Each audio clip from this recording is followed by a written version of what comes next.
రాజకీయ వర్గ విభేదాల నేపథ్యంలో మాజీ సర్పంచ్ మెంచు చక్రయ్య గౌడ్ దారుణ హత్యకు గురయ్యాడు. ఈ ఘటన సూర్యాపేట జిల్లా నూతనకల్ మండల పరిధిలోని మిర్యాల గ్రామంలో చోటు చేసుకుంది.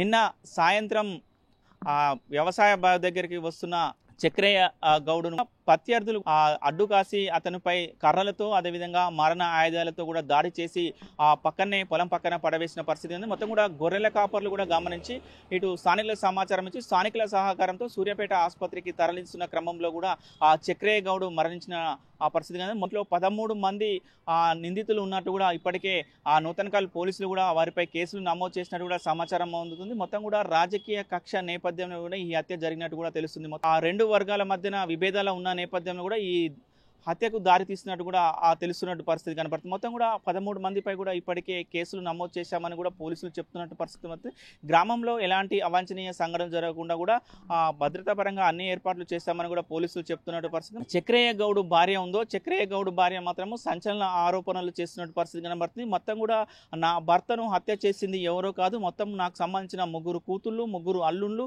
వారికి కుటుంబం సంబంధించిన వారే ఈ హత్యలో పాల్గొన్నారు, వాళ్ళని మాత్రం కఠినంగా శిక్షించాలని కూడా ఆమె కోరుతున్న పరిస్థితి ఉంది. పోలీసులు కూడా నేను విజ్ఞప్తి చేస్తున్నాను కూడా ఆమె చెప్తున్న పరిస్థితి ఉంది. మొత్తం కూడా వీరిపై కఠినమైన చర్యలు తీసుకోవాలి, వీరికి ఉరిశిక్ష కూడా వేయాలని కూడా భార్య చెప్తున్న పరిస్థితి ఉంది. ఏది ఏమైనా కూడా రాజకీయ కక్షల నేపథ్యంలోనే కూడా చక్రయ్య గౌడ్ మృతి చెందిన పరిస్థితి కనపడుతుంది. నా మొగని చంపింది కనకటి ఎంకన్న, కనకటి శివను, కనకటి ఉప్పలయ్య, కనకటి లింగయ్య, కనకటి స్వరూప, కనకటి సునీత, కనకటి కళ్యాణి తత్తిమ్మ వాళ్ళక మన వీళ్ళంతా ఏమైతారమ్మా మీకు? ఓ నాయన నా బిడ్డలు 3, నా అల్లుళ్ళు 3 మనవాళ్ళు మంది వాళ్ళేడు. వాళ్ళ కోపం ఎక్కడిది? శ్రవణగాడు కొట్టింది శ్రవణు. ఒక ముసలోడు పోతే కూడా పోతా ముసలోళ్ళకి ఎది వింటట. ఓ బిడ్డో చంపిందని అల్లుళ్ళు బిడ్డో చంపింది నీ మనవాళ్ళు బిడ్డో అని ఎదురొచ్చి ఎన్నడు గొడవ లేదు నాయన. ఓ టీఆర్ఎస్లో చచ్చిండు, మేము కాంగ్రెస్లో ఉన్నాం, టీఆర్ఎస్ పోదామన్నాడు, మామని తీసుకుపోయిండు. పోయినాక మమ్మల్ని లెక్క చేస్తలేడు, ఎమ్మెల్యే కాడి పిలుస్తలేడు. నాకెందుకని సపరే కుట్టుకున్నాడు. సపరే కుక్కురా ఏడాదాకా మాకు మాటలు లేకుంటే దామోదర్ రెడ్డి గారు ఏం చేసిండు? చక్రయ్య నీదెన్నడైనా కాంగ్రెసే, ఈ 4 ఏళ్ళు పోయినాడు వాడికి, నువ్వు తప్పకుండా మా పార్టీకి రా, నువ్వు వస్తావని నేను రానా, నువ్వు వస్తాను నేను రానా శనివారం నాడు ఫోన్ చేసాడు. చెప్తే నువ్వు వద్దు సారు నేనే వస్తానన్నాడు. బండి మీద పోయిండు, డబల్ కప్పాడు.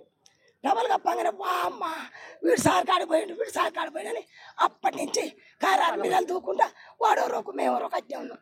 మన ఓటనాడు సామెల ఓటనాడు ఒక్కరిని ఓట వేయనియలే. ఎమ్మెల్యే గారు వస్తాడంటే మొత్తం జెండాలు వారి కట్టిండు, మావి కట్టనియలే. మాకు మంది లేరు, భయపడ్డాం, సపరేట్ కొట్టుకున్నాం. కవర్ర రూపాయలు పెట్టుకొని తోపండి పోతాళ్ళకే రూపాయలు ఇచ్చుకుంటా పోయి మేము చూస్తుంటే రావులు భగవంతురా లేకుంటే బయలున్నాం. పోతోళ్ళందరూ ఏమన్నారు?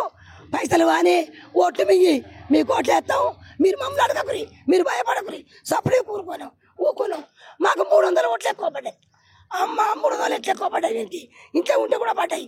ఇక వీళ్ళు ఉంచొద్దు, ఇక నేను గెలవను, వీడుంటే గెలవని ఇక వాడేం మొదలుపెట్టిండు.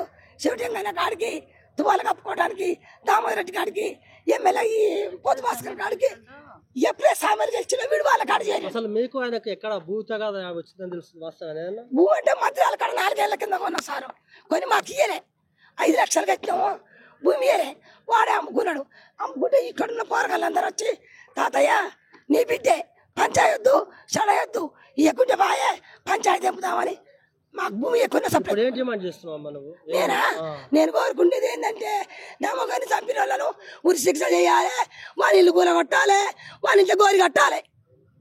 నాయన మీకు దండం. 500 మంది పోలీసులు దింపిండు, పోలీసులు దండం పెట్టా. ఇల్లు కావాలి కాస్తారా? సచిన వాళ్ళు ఇంటి బాగా ఉంటారా? మీరు ఆఫీసులో ఉండాలి.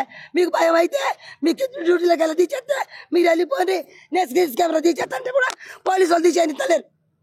500 మంది నాయన. నేను చెప్పేది ఒకటే మీకు, వారికి కోట్ల రూపాయలు ఉన్నాయి. వాడు రూపాయలు ఇచ్చి జనాన్ని కొనుక్కున్నాడు. పోలీసు వాళ్ళు కూడా కొన్నాడు వాడు.